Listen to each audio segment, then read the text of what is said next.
Hey guys, welcome to this video. So today we're going to discuss about gradient descent and our focus towards understanding of the gradient descent with respect to linear regression. So what we're going to do is first talk about the maths behind the gradient descent, and then we're going to implement that in Python and side by side compare the results with respect to sklearn's implementation. Right. So to get started with, let's have a brief discussion about what linear regression is. So linear regression is in a very layman term that we have some dependent variables and independent variables. So let's say our the dependent variables. Let's say it's y, and the independent variables are the x. So these are independent, right? And this is my dependent variable. Okay. So what we're gonna do is this independent variables we're gonna feed to the model, and we already have this understanding that the independent variable and the dependent variable has a linear relationship. So once we apply this, our model tries to fit a line. So let's say we have this some of the this is my x and this is my y, and we have this some of the points something like this, right? So what our model will try to do, that it will try to fit a line which is the best fit for it. And when I say best fit, the way the model is actually tries to give the best fit is by reducing something called as a cost function. Now what is cost function is basically a difference between the actual y or the actual dependent variables value and what the model is predicting. So there are multiple ways to reach to this kind of a the minimizing the cost function. One way is to have this normal equation, but the way the normal equation works is having like a matrix multiplication with respect to inverse and taking transpose, which usually is very computationally expensive. And when you have a lot of features, let's say you have hundreds of features, right? So taking an inverse and then doing a matrix multiplication is very computationally expensive, because if you see the complexity, it's o n cube. So it becomes horrendously complex when you have a lot of features there.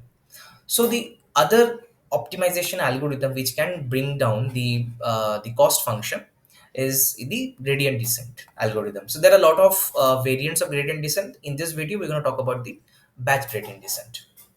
So with respect to linear regression, if you see, let's just understand the formula. So this is the y prediction, and how it actually predicts is by having this theta 0, which is nothing but the intercept, right? So this is basically your intercept. This is your theta 0. And here I have only shown one of the feature. So let's say this is the slope of this one is let's say theta 1, and we have this x1 feature going, or x feature going into it. So more often than not we are dealing with multiple features. So the equation I'll be writing is of the linear regression. So let's say I have n number of features, and the first coefficient with respect to this is theta 1 x1 plus theta 2 x2, and so on till theta n xn, right? So if you see, it's basically a sum of products, right? So the vector notation, this is basically a sum of product notation. If I convert this whole thing into a vector notation, so it will be y vector. And if you see up here, I can also I can also write like something like this x0, where x0 value is 1. And in machine learning, more often than not, we try to represent the vector in a column notation. So to have a dot product, what we do, I will take a transpose of the theta vector with respect to x. So this is actually the vector notation of the linear regression, right? So we already have understood that how the model is trying to predict predict the dependent variable with respect to the independent variable, right? Now the question is that how model understands that what it is predicting is good enough, right? So you have to also teach the model that how much good it is, right? How much the prediction is good. So for that we have something called as a cost function. Cost function, right?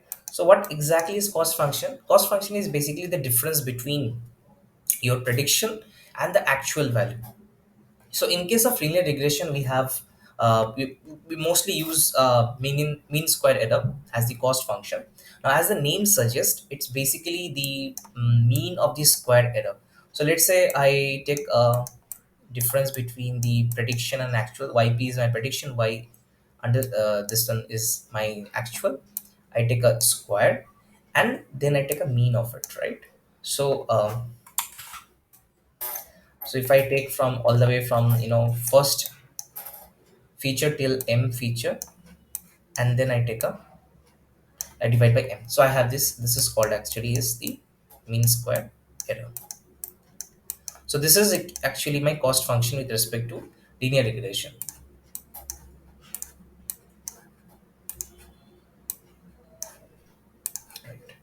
So what we are trying to do by gradient descent is to reduce this cost function, because if we can reduce the cost function, the difference between the y actual and the y prediction is gonna get reduced, and thereby our model will be able to predict as close as the original. Or in other way, the model has learned how the data or the how the dependent variables are interacting with the independent variables, and vice versa. So for that, what we'll do is we have, if I the understanding of the gradient descent is something like that, that somebody is at the top of the hill, and he or she wants to go down at the valley. Now how we will go down, that we'll first we'll try to, from the human nature, we try to see at the slope, wherever the slope is going down, we go across it, and eventually we'll reach at the bottom of the mountain, and thus at the valley. So the concept is quite same. So if we have this cost function plot, right, it looks something like this, where this is the global minimum of this cost function, and let's say we are somewhere at here, at this place, some random variable, some random value we have here. Now we take some baby steps to go down, and finally we reach to this point where we have this cost function value at minimum. So the ultimate objective is to come to a global minimum where the cost function is reduced to at its lowest, and hence our model is predicting as close as the actual value. So to understand the maths behind how this actually works, so let's say we are having a lot of features. Let's say one of the feature is p, the feature name, right, is one of the feature, and we are changing the p value a little bit, or the coefficient attached with the p feature a little bit. So if I want to understand the change, how much, if I change the coefficient with respect to p feature, the best way is to have this partial derivative with respect to p, right? And this msc will be equals to with respect to theta p. So we already have this equation here, so we can extrapolate, or we can write in a vectorized form of this equation, which will be like summation of this. So y prediction can be given just how we have written up here. It's basically you know transpose of theta minus x squared by m, and this is from 1 to m, right? Now if we go down, if we do a partial derivative here, what will happen is that since we have a square, so this 2 will come out, and this is theta, so it will be we'll be getting a derivative out of it, and finally what we'll have is a transpose of theta x minus y divided by m, and outside we'll be getting 1 x. Now this x will be basically with respect to p, because we have changed the p, and same goes with this theta. So this will be for one feature. If we change this coefficients a little bit, right? Now to understand how this will come, if we change all of the features, right, we have all of the features, the coefficient attached to all of the features. So how we can actually you know showcase that is basically taking a derivative of the MSE with respect to all. And how we actually do it is basically a matrix of let's say this is for with respect to the theta 0, and this is MSE. This goes on till for all the theta m MSE, right? So if once you have this, the ultimately what we will get is something like this. So this will be for all the thetas, for all the features, transpose of x, the whole x matrix, and the y and the x. So this is ultimately what is the step change at any point of time.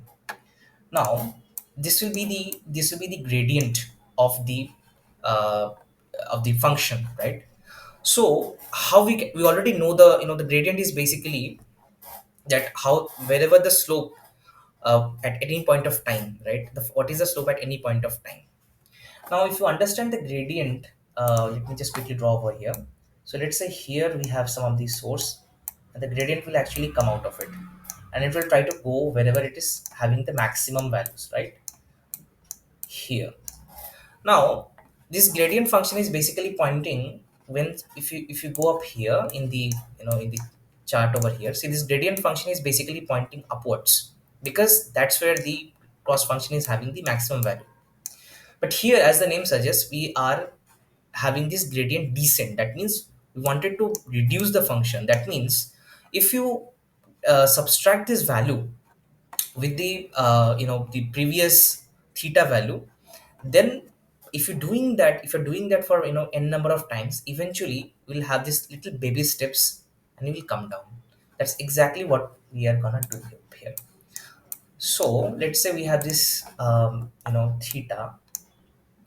Let's say theta new, right? And we have this theta old minus this value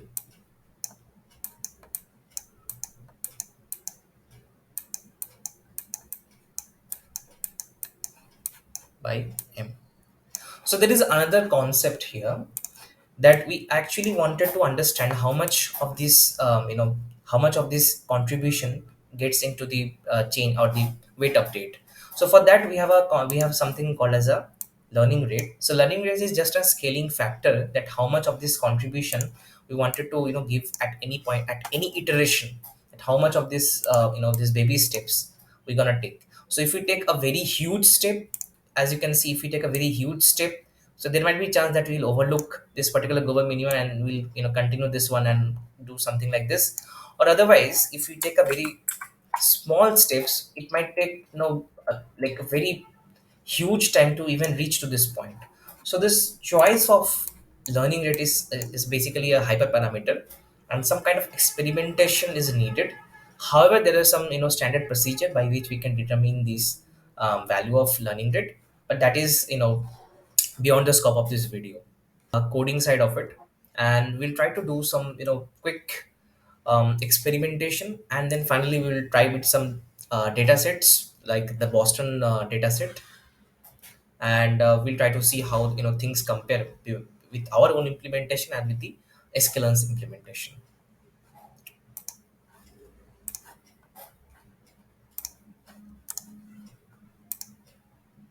Let me just quickly open up the Jupyter notebook.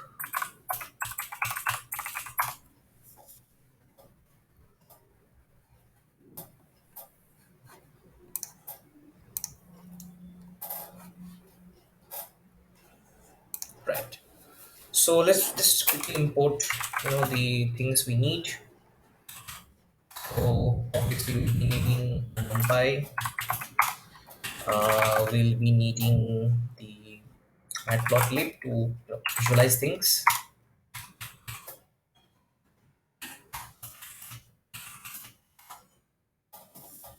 So let's first define, let's first go into the, we try with some random function, and then try to understand what is the coefficient. How is our model performing with given some random function. So let's say we define x, um, just a numpy array, and let's say we start with 1. And another thing, we need to actually reshape it into a column, like I said. And we feed this, we create a, we already have the x variable. Now we try to create a y or a dependent variable. So let's say I just give some random number, 3.14, and let's say 2.303 into x. So if we already know the, this is basically my theta 0, and this will be my theta 1, right? Because this will be the intercept and this will be the coefficients. Now this is already known. Now what we're going to do, we're going to write the code for the gradient descent, and we expect that from the that piece of code, we'll be expecting values similar to this 3.14 and 2.303. We just quickly run. There is some error.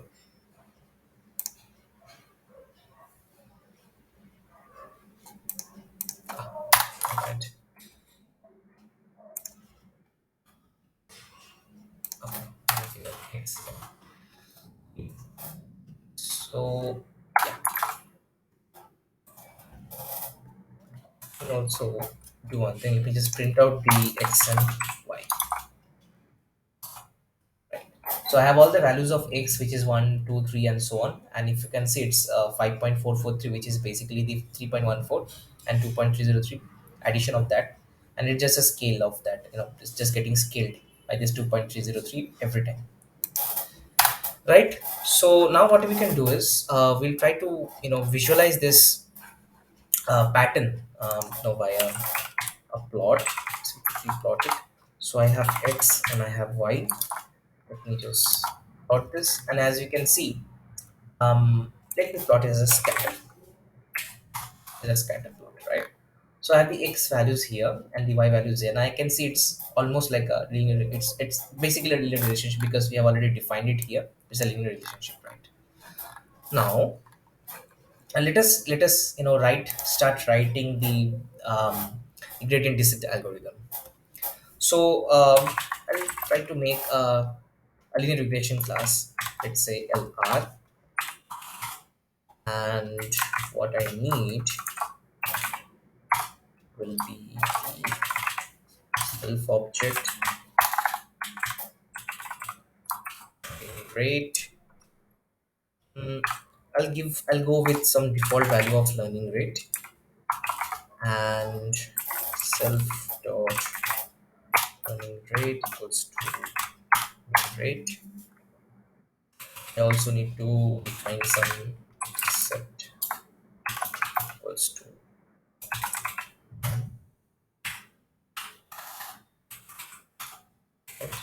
self dot.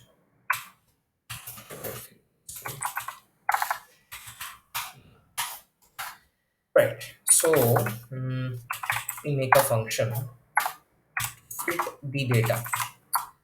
I'll write the name as fit model. And what I need to, when we're trying to fit a model, so obviously I need to give the x value, which is the independent variable, and the dependent variable, right? And here what we're gonna do is, first thing is to reshape the variable. So I'll just reshape quickly.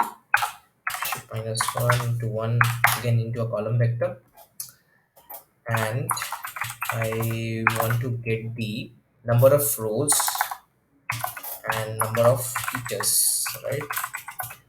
So in the when we have this x variable here, so all the rows, how many samples we have, that is basically the rows, and how many columns we have, that is the features, number of features.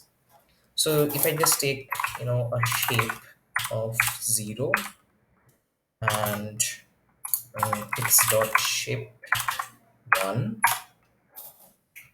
and I also need to create a buffer buffer x where I actually populate with one first, and then eventually I'll be removing sorry, replacing the ones with the actual coef values. So I'll call this MPC backend, and MP ones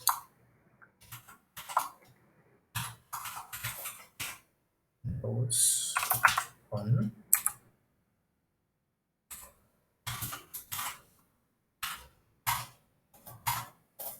So this guy will be basically storing this all the coefficient values, and at the first column we'll be having the the intercept value, right? Because like I said, if you go to the go up here, so here we have this matrix, right? So this theta 0 values will be stored in the first column, and the latter values will be all the other columns will be having this theta 1, theta 2, and so on, right? Yeah. And um say we define some theta values, which will be nothing but the learning rate, and basically this learning rate will be multiplying, and let's say the iterations we want to do is 1000, right?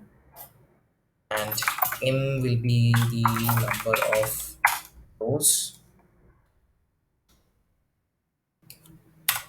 Let's say the theta value we first initialize with some random variable, and then we eventually update, for every iteration we update the theta values. So np dot random n dimensional array, and it will equals to a number of features plus one, because we want one column for the intercept.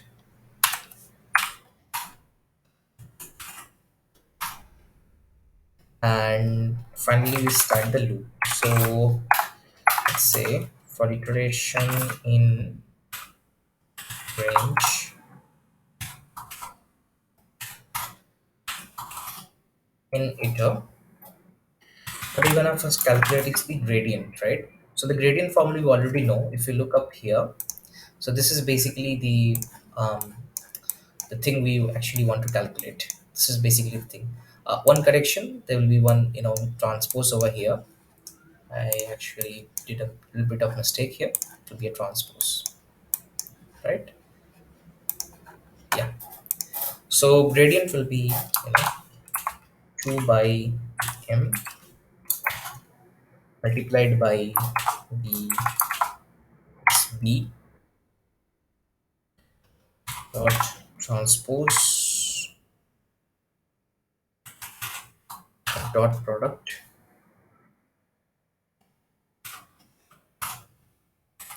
yeah, minus.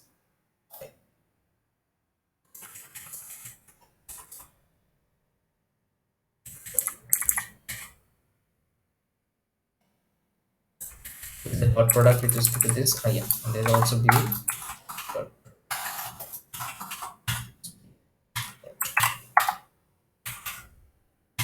respect to theta, and finally we'll update that.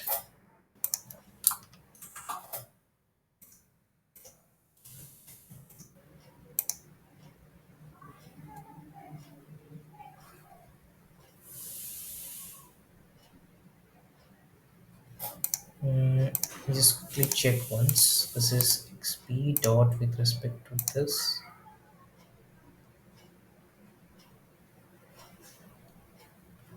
Yeah, need this actually.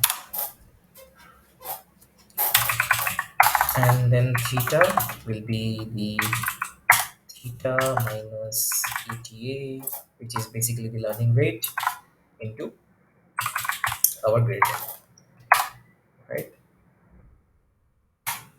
And finally, what we will do is self dot intercept self dot coef is equals to theta. So the first expression of the first variable will be having the intercept value, and whatever the things proceed after the first element will be having the intercept, right? So we can keep something like this. the numpy way of doing. um, we also wanted to understand, what is the if I have already the values here. I already know the intercept and this coef, right? It's already stored here. So what if I want to predict the model, and then I can be able to compare the results. I can compare the metrics with respect to the sklearn's implementation. So same thing, this will be x. However, this will be the x, test. But obviously, we can give any name here, and um, say list. Right.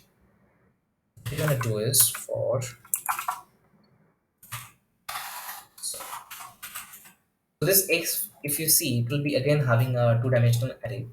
And what you're gonna do is we're gonna take a singular one sample at a time, and then feed. We got do a dot multiplication, and then give the values, and then store them into the prediction list. So you can do something like this. Say um, prediction equals to. So it's a sum of products, right? So we'll first do a product of all the things, and then take a sum of it.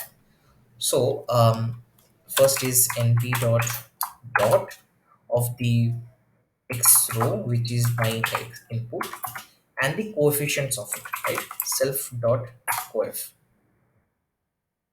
And what now need to do is I already have taken the sum of the all the coefficients and the x input. Now I need to add the intercept to it. So I already have the data stored in this, right? So this is my prediction.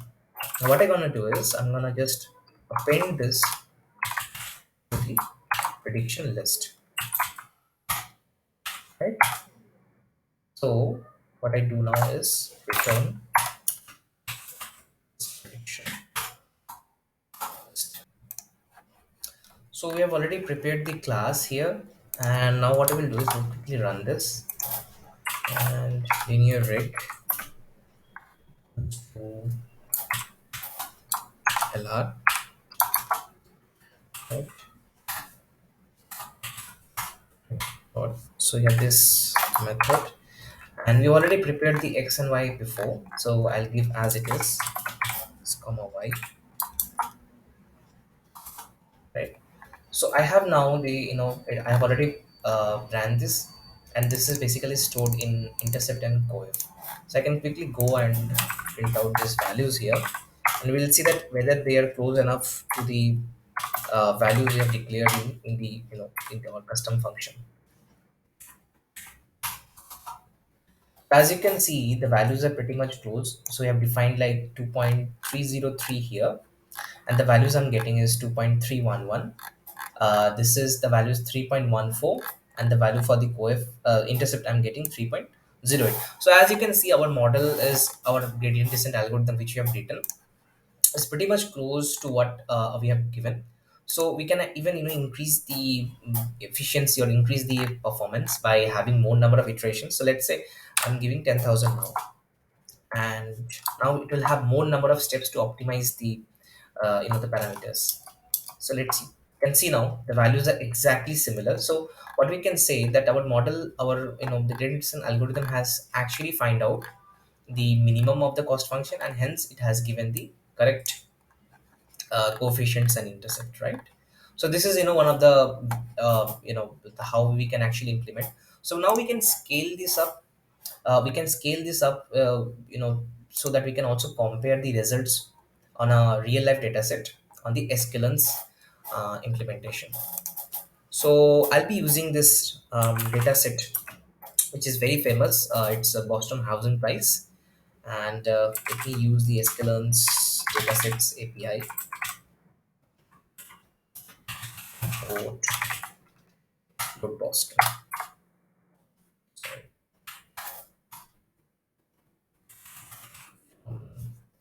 Learn dot. I need to compare how they have implemented in the linear regression. So I'll just import the linear regression class also.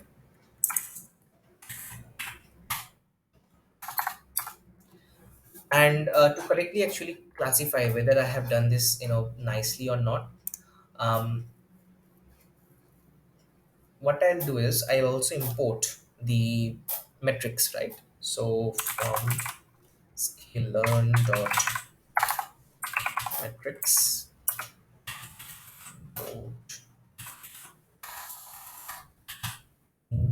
so this is the name, and we want the R2 score, right?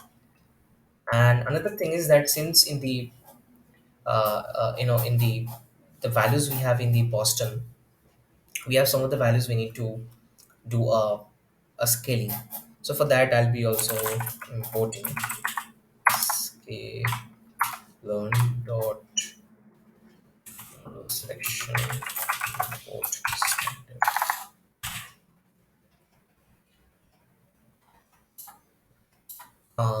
I guess that's in pre-processing.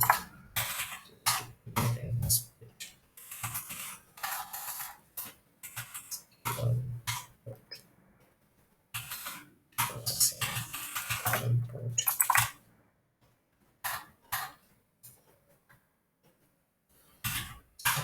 Yeah. So we have imported the necessary libraries here. Now what you're gonna do is, first gonna load up the Boston data, load Boston, and want to return them as x and y as a tuple. So we just give this true. And yeah, so we already have the data. Let me just check. Yeah, so we have the data as a numpy array. Now the first thing is that we'll try to split the data. So we have this x train, x test, y train, test split, and we give this x and y. Say the train size is 80%, and random state, let's see, if 42. Right. So there are some categorical variables and stuff like that, but I'm not going into them because my intention is to just to showcase whether this implementation is very similar to what we have implemented. So I'll ignore that part, and let's implement the scaling scalar.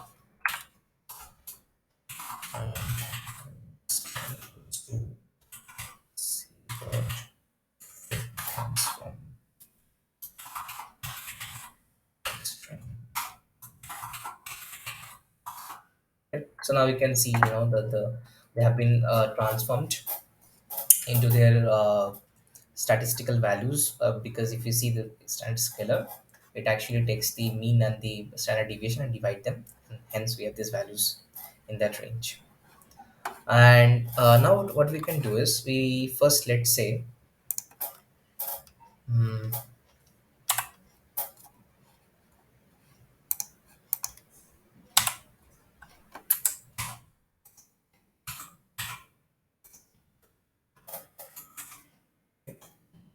so this will be scalar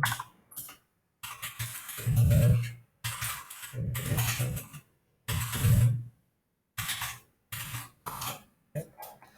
um so let's say this is the linear regression, and we are gonna fit the data. So I have already the x train, comma,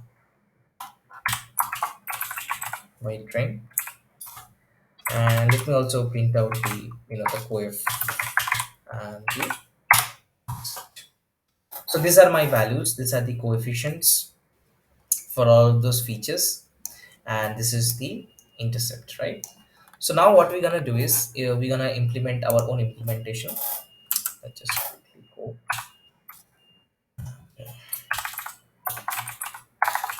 using custom.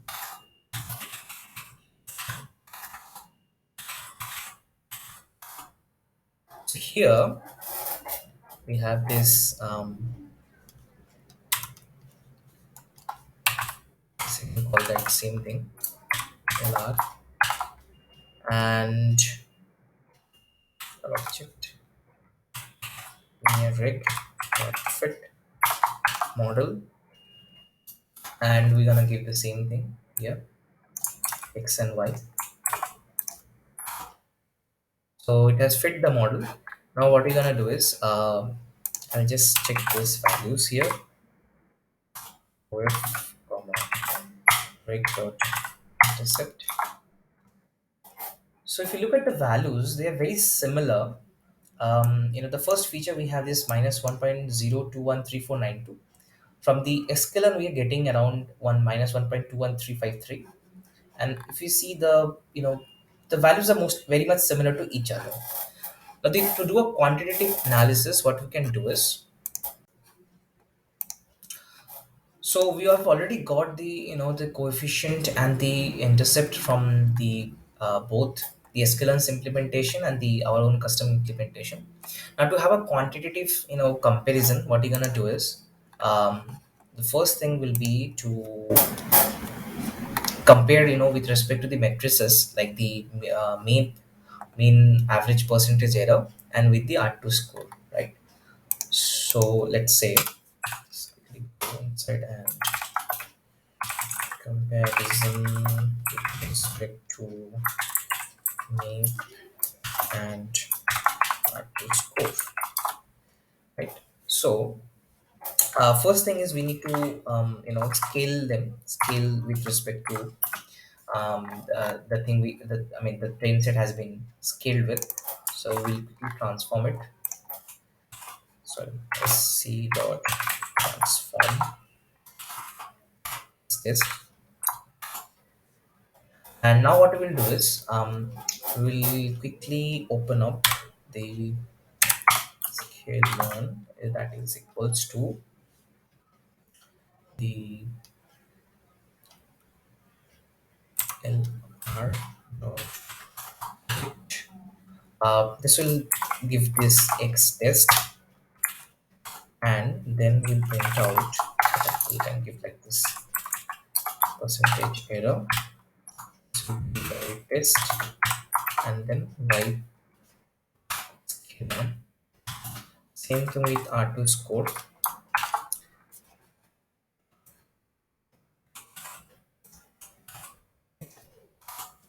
So we can see we have got around 16% of error with a considerably good 66% of R2 score.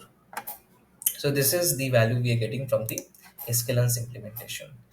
The same implementation, the same value, if I compare with let's say I call it custom, and I use this object here,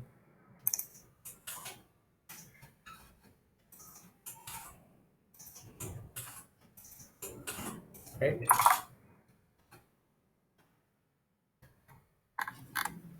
Let me just this is predict model, right? Okay,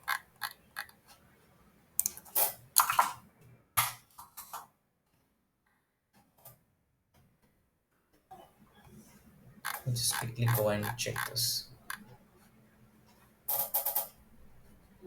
Okay.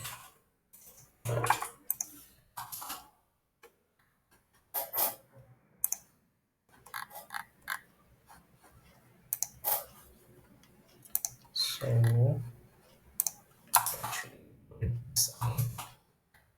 doesn't impact our the train data. So as you can see, the values are quite similar. It's actually almost similar to what we have with the quantitative analysis, and hence the implementation we have done from NumPy and the one they have implemented in sklearn are quite similar.